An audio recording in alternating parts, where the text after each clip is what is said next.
Hola a todos nuevamente. Les saluda su profesor de Teología de la Educación. Y por este medio vamos a dar continuidad al desarrollo de los contenidos. Con la clase de hoy damos inicio a la unidad 6. Vamos a ver la escuela católica como lugar de humanización y evangelización. Hasta la unidad precedente, es decir, hasta la clase pasada, estuvimos viendo eh, cómo la iglesia en el marco de su evangelización afronta el tema de la educación, pero en el contexto mundial, global. A partir de ahora vamos a mirar un poco nuestra realidad latinoamericana y vamos a ver un poco los grandes momentos en que el tema de la educación fue abordándose por la iglesia que peregrina aquí en Latinoamérica. ¿Cuál es la visión de la educación de la iglesia? Y a partir de ahí, para confrontar un poco con la educación actual que tenemos y a partir de esa visión crítica de la realidad educativa, ¿qué podemos nosotros recoger e incorporar también a nuestra práctica y a nuestro quehacer educativo, ¿verdad? Y el tema vamos a plantear que se refiere, ¿verdad?, a la educación como una acción liberadora y evangelizadora. El término liberación es clave en el contexto latinoamericano para hablar del tema de la educación. Y vamos a considerar, em, a ver, 4 conferencias episcopales que son grandes reuniones, ¿verdad?, que tuvo la iglesia por medio de sus obispos, por medio de sus pastores, a las que llamamos conferencias generales del episcopado latinoamericano, que se abrevia como el CELAM, ¿verdad? Y ahí en el primer cuadrito pueden ver ustedes que fueron 5, ¿verdad?, las conferencias generales. Y lo particular de estas conferencias es que llevan los nombres de las ciudades en donde se realizaron dichas conferencias. Así tenemos las conferencias generales de Río, Medellín, Puebla, Santo Domingo y Aparecida, que han sido a la vez expresión e impulso del proceso de madurez eclesial en América Latina. Hay que decir que todas ellas fueron convocadas por el Romano Pontífice, es decir, por el Papa, y a los diferentes papas también, a los que les cupo convocar estas conferencias desde 1950 prácticamente en adelante. Han sido estas conferencias episcopales instancias netamente latinoamericanas, ¿verdad? Lo valioso de estas reflexiones. Los mismos documentos finales son fruto del encuentro de los obispos a la luz del Espíritu, atentos a las realidades concretas de los pueblos latinoamericanos. Es decir, las conferencias son expresión de la vida de la Iglesia en América Latina, con sus características particulares, con sus acentos singulares. Primeramente, lo que vamos a hacer es presentar cada una de estas conferencias y después, así en forma general, ¿verdad?, las 5 conferencias que hemos mencionado al inicio, y después vamos a centrarnos en 4 de ellas particularmente, ¿verdad? Y hoy particularmente en una. La primera conferencia general del episcopado latinoamericano fue convocada por el Papa Pío XII. Se celebró en la ciudad de Río de Janeiro, de ahí el nombre, ¿verdad?, de Documento de Río de Janeiro, del 25 de julio al 4 de agosto del 1955. La conferencia tenía el manifiesto deseo de fortalecer la fe en América Latina, a la vez que de impulsar una renovada evangelización. La segunda conferencia general del episcopado latinoamericano fue convocada por otro papa ya, en este caso por el Papa Pablo VI, y más tarde inaugurada personalmente por él mismo,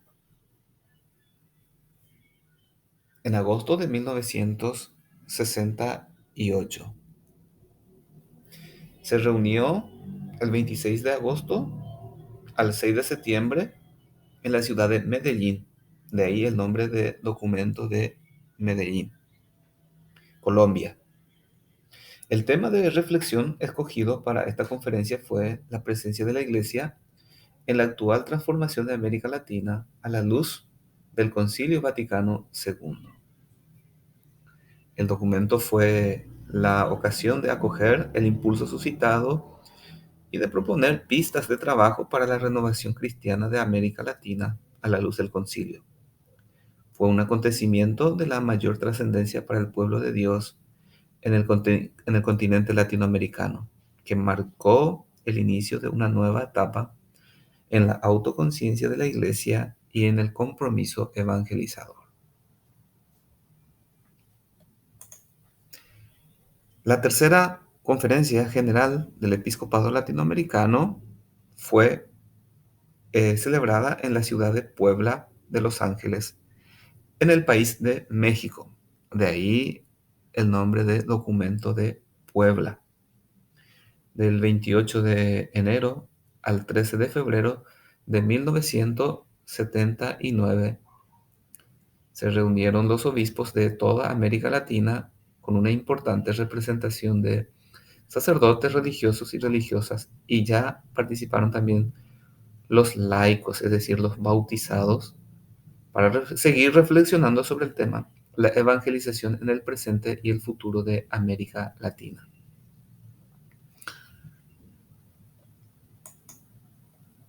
Luego tenemos la cuarta conferencia general del episcopado latinoamericano, que se celebró el 12 de octubre de 1992, ya en época de Juan Pablo II, 13 años después de Puebla y 500 años después de la llegada de la fe al continente. Y esta conferencia se hizo en Santo Domingo, capital de la República Dominicana. De ahí el nombre del documento llamado Santo Domingo. La ocasión y el lugar tenía una clara intención: celebrar el quinto centenario del inicio de la evangelización e impulsar desde allí una nueva evangelización.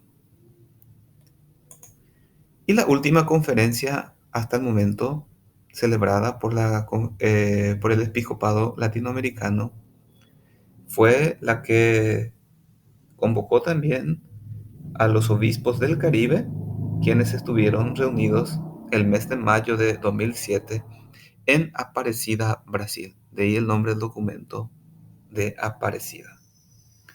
Los obispos reunidos en esta quinta conferencia quieren impulsar con el acontecimiento celebrado junto a Nuestra Señora de Aparecida, en el espíritu de un nuevo Pentecostés, y con el documento final que resume las conclusiones de su diálogo, una renovación de la acción de la Iglesia. Todos sus miembros están llamados a ser discípulos y misioneros de Jesucristo, camino, verdad y vida, para que nuestros pueblos tengan en él vida. Es lo que se propone, ¿verdad? Esta quinta conferencia. Y los obispos expresan junto con el Papa, en este caso ya fue Benedicto XVI, que el patrimonio más valioso de la cultura de nuestros pueblos es la fe en Dios amor. Para tenerlo más presente, este texto tiene tres grandes partes que sigue el método de la reflexión teológico-pastoral, ver juzgar y actuar. Así se mira la realidad en el ver con ojos iluminados por la fe y un corazón lleno de amor. Y un corazón lleno de amor, ¿verdad? Proclama con alegría el Evangelio de Jesucristo para iluminar la meta y el camino de la vida humana, que sería el juzgar, ¿verdad? Y busca mediante el discernimiento comunitario abierto al soplo del Espíritu Santo las acciones más concretas a realizar en la vida de la iglesia. Luego así de esta presentación general, ¿verdad? De las 5 conferencias, dijimos que la primera fue la de Río, pero a nosotros lo que nos interesa es el tema de la educación. Por eso vamos a pasar a mirar directamente el documento de Medellín, que fue la segunda conferencia general, y se celebró justamente después del Concilio Vaticano 1965, 3 años después concretamente, en agosto del 1968, en Medellín, Colombia. Y recordarán ustedes que fue convocada por el Papa Pablo VI y luego inaugurada por él mismo. Dicho sea de paso, esta fue la primera visita del Papa a Latinoamérica. Y 3 son los temas principales que trata el documento: la promoción humana, la evangelización y crecimiento de la fe, las iglesias y sus estructuras. El tema que nos corresponde a nosotros está dentro de la promoción humana. Ahí en la estructura del documento ven ustedes entonces que en promoción humana aparecen justamente el tema de la justicia, la paz, la familia y demografía, la educación. Ese es el punto central para nosotros, junto a la juventud también que aparece ahí. Luego aparecen las otras estructuras, ¿verdad? Evangelización y crecimiento de la fe, la iglesia y sus estructuras. Entonces, nosotros vamos a centrarnos en la educación. Esta segunda conferencia general del episcopado latinoamericano, que se ha propuesto comprometer a la iglesia en el proceso de transformación de los pueblos latinoamericanos, fija muy especialmente su atención en este tema de la educación como un factor decisivo en el desarrollo del continente. Hay que reconocer ante todo que se están haciendo esfuerzos muy considerables en casi todos nuestros países en extender la educación en sus diversos niveles, y son grandes los méritos que en ese esfuerzo corresponden tanto a los gobiernos como a la iglesia y a los demás sectores responsables de la educación, dicen los obispos, ¿verdad? Con todo, el panorama general de la educación se ofrece a nuestra vida con características a la vez de drama y de reto. Al decir esto, no nos miran un espíritu pesimista, sino un afán de superación, considerando la urgencia del desarrollo integral del hombre y de todos los hombres en la gran comunidad latinoamericana.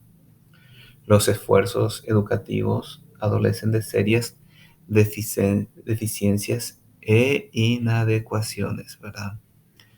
Son deficitarias, ¿verdad? En ese sentido, las acciones educativas ya en esa época, ¿verdad? Según la visión de los obispos, ¿verdad? Existe, en primer lugar, muchos sectores marginados de la cultura, muchos analfabetos y especialmente analfabetos indígenas, privados a veces hasta del beneficio elemental de la comunicación por medio de una lengua común. Su ignorancia es una servidumbre inhumana, su liberación una responsabilidad de todos los hombres eh, latinoamericanos. Deben ser liberados de sus prejuicios y supersticiones, de sus complejos e inhibiciones, de sus fanatismos, de su sentido fatalista, de su incomprensión temerosa del mundo en que viven, de su confianza y de su pasividad. La tarea de educación de estos hermanos nuestros no consiste propiamente en incorporarlos a las estructuras culturales que existen en torno de ellos y que pueden ser también opresores, sino en algo mucho más profundo.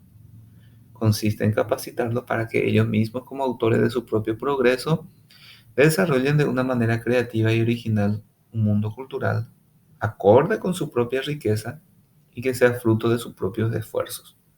Especialmente en el caso de los indígenas, se han de respetar los valores propios de su cultura, sin excluir el diálogo creador con otras culturas. Hoy en día, por ejemplo, esta sigue siendo una materia pendiente, ya que supone que educar a los indígenas es interiorizarse en la cultura de ellos, meterse en su idiosincrasia y de esa manera no avasallar las tradiciones culturales que tienen e intentar transformar su cultura. La educación tiene que ser a partir del respeto, ¿verdad?, de la propia cultura y de la propia identidad. Respecto a la educación formal o sistemática, el documento reconoce que se extiende cada vez más a los niños y jóvenes latinoamericanos, aunque gran número de ellos queda todavía fuera de los sistemas escolares. Cualitativamente está lejos de ser lo que exige nuestro desarrollo mirando al futuro, sin olvidar las diferentes que existen respecto a los sistemas educativos entre los diversos países del continente. Nos parece que el contenido programático es en general demasiado abstracto y formalista. Los métodos didácticos están más preocupados por la transmisión de los conocimientos que por la creación, entre otros valores, de un espíritu crítico. Desde el punto de vista social, los sistemas educativos están orientados al mantenimiento de las estructuras sociales y económicas reinantes más que a su transformación. Es una educación uniforme cuando la comunidad latinoamericana ha despertado la riqueza de su pluralismo humano. Es pasiva y está orientada a sostener una economía basada en el ansia de tener más, en el gozo de su autorrealización por el servicio y el amor. En especial, la formación profesional de nivel intermedio y superior sacrifica con frecuencia la profundidad humana en función del pragmatismo y del inmediatismo para ajustarse a las exigencias de los mercados de trabajo. Este tipo de educación es responsable de poner a los hombres al servicio de la economía y no está al servicio del hombre. Por tanto, la educación, como se daba en aquel entonces, distaba o estaba lejos de alcanzar todos los niveles deseados por entonces, ¿verdad? Si hacemos una confrontación, ¿verdad?, con nuestro sistema educativo actual, vemos todavía que no se ha superado mucho ese aspecto formal de la educación. Ciertamente se procura que la educación sea cada vez más técnica, más pragmática, que resuelva situaciones, problemas, pero sigue siendo muy formal, sigue siendo muy abstracta. El documento se propone decididamente señalar o apuntar hacia un sentido humanista y cristiano de la educación. La educación liberadora, dicen los obispos, como respuesta a nuestras necesidades. La reflexión sobre este panorama conduce a proponer una visión de la educación más conforme con el desarrollo integral para el continente latinoamericano. Y en ese sentido se la llama como la educación liberadora. Esto es la que convierte al educando en sujeto de su propio desarrollo. La educación es efectivamente el medio clave para liberar a los pueblos de toda servidumbre y para hacerlos ascender de condiciones de vida menos humanas a condiciones más humanas, teniendo en cuenta que el hombre es el responsable y el artífice principal de su éxito o de su fracaso. Para ello, la educación en todos sus niveles debe llegar a ser creadora, pues ha de anticipar el nuevo tipo de sociedad que buscamos en América Latina. Debe basar sus esfuerzos en la personalización de las nuevas generaciones, profundizando la conciencia de su dignidad humana, favoreciendo su libre autodeterminación y promoviendo su sentido comunitario. Debe ser abierta al diálogo para enriquecerse con los valores que la juventud intuye y descubre como valederos para el futuro, y así promover la comprensión de los jóvenes entre sí y con los adultos. Esto permitirá a los jóvenes lo mejor del ejemplo y de las enseñanzas de sus padres y maestros y formar la sociedad del mañana. Debe además la educación afirmar con sincero aprecio las peculiaridades locales y nacionales e integrarlas en la unidad pluralista del continente y del mundo. Debe finalmente capacitar a las nuevas generaciones para el cambio permanente y orgánico que implica el desarrollo. Esta es la educación liberadora que América Latina necesita para redimirse de las servidumbres injustas y antes que nada del propio egoísmo. Esta es la educación que reclama nuestro desarrollo integral. Por eso, este, la Iglesia habla de la educación liberadora y cuál es su misión en este sentido, en este marco de la educación liberadora. Como toda liberación es ya un anticipo de la plena redención de Cristo, la Iglesia de América Latina se siente particularmente solidaria con todo esfuerzo educativo tendiente a liberar a nuestros pueblos. Cristo, imagen del Dios invisible, es la meta que el designio de Dios establece al desarrollo del hombre para que alcancemos todos la estatura del hombre perfecto. Por esto, todo crecimiento en humanidad nos acerca a reproducir la imagen del Hijo para que Él sea el primogénito entre muchos hermanos. La Iglesia, en cuanto a su misión específica, debe promover e impartir la educación cristiana a la que todos los bautizados tienen derecho para que alcancen la madurez de su fe.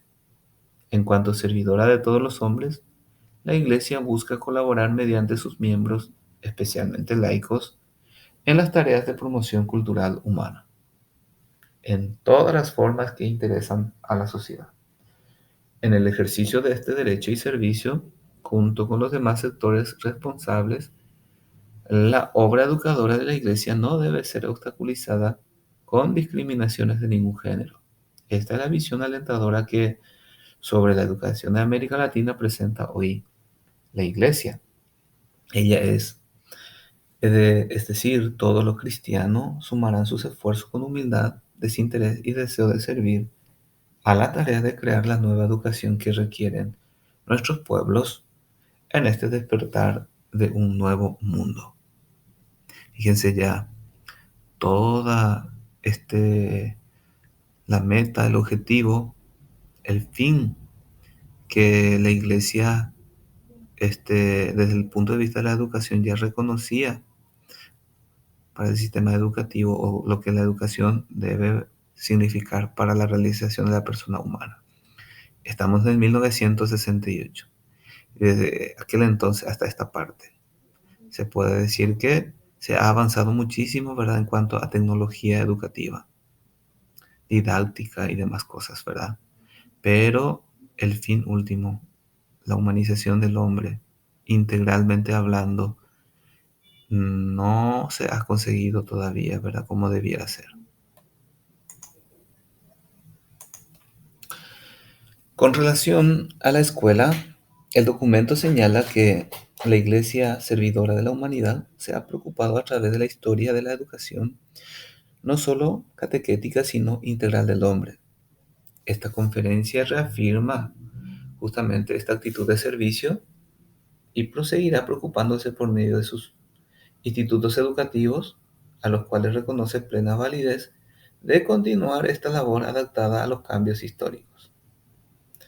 Alienta, ¿verdad?, en ese sentido, a los educadores católicos y congregaciones docentes a proseguir incansablemente en una anegada función apostólica y exhorta a su renovación y actualización dentro de la línea propuesta por el concilio y por esta misma conferencia.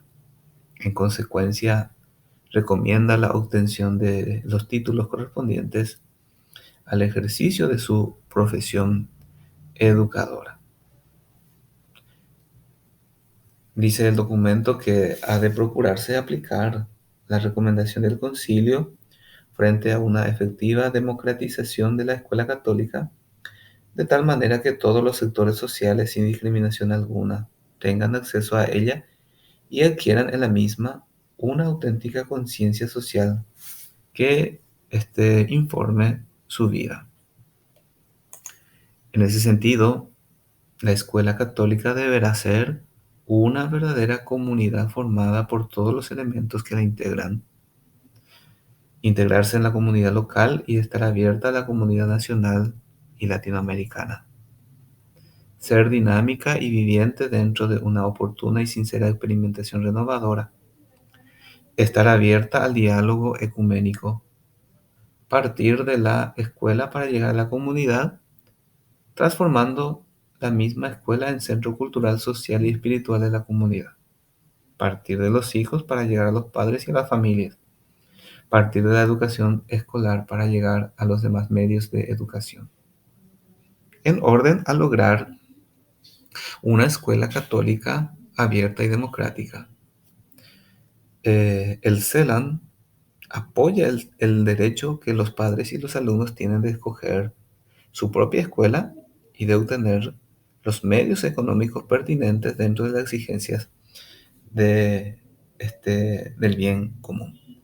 Recuerdan ustedes que desde el Vaticano II, la Gravissimus Educationi, ya se afirmaba este derecho que tienen los padres de optar por la educación que quieren para sus hijos. Y en ese sentido se justifica plenamente la existencia de instituciones católicas, ¿verdad?, con esta identidad particular. Y a modo de este anexo, es importante también ver la apreciación del documento con relación a la Universidad Católica. La conferencia de Medellín recuerda a las universidades católicas que deben ser ante todo universidades, es decir, órganos superiores consagrados a la investigación y a la enseñanza, donde la búsqueda de la verdad sea un trabajo común entre profesores y alumnos, y así se crea la cultura en sus diversas manifestaciones para lograr el fin anteriormente enunciado. Las universidades católicas deben instituir el diálogo de las disciplinas humanas entre sí, por una parte, y con el saber teológico por otra.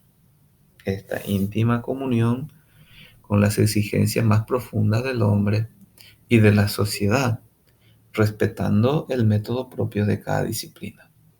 Para ello, la enseñanza teológica debe estar en todos los sectores de la universidad en armónica integración. Procurarán tener a este efecto su propia facultad de teología, o por lo menos un instituto superior de formación teológica. En nuestro caso, en el Paraguay, en la Universidad Católica, hasta el 2015 aproximadamente, tuvimos lo que se llamaba en ese entonces el Instituto Superior de Teología, hoy ya, gracias a Dios, Facultad de Teología Eclesiástica.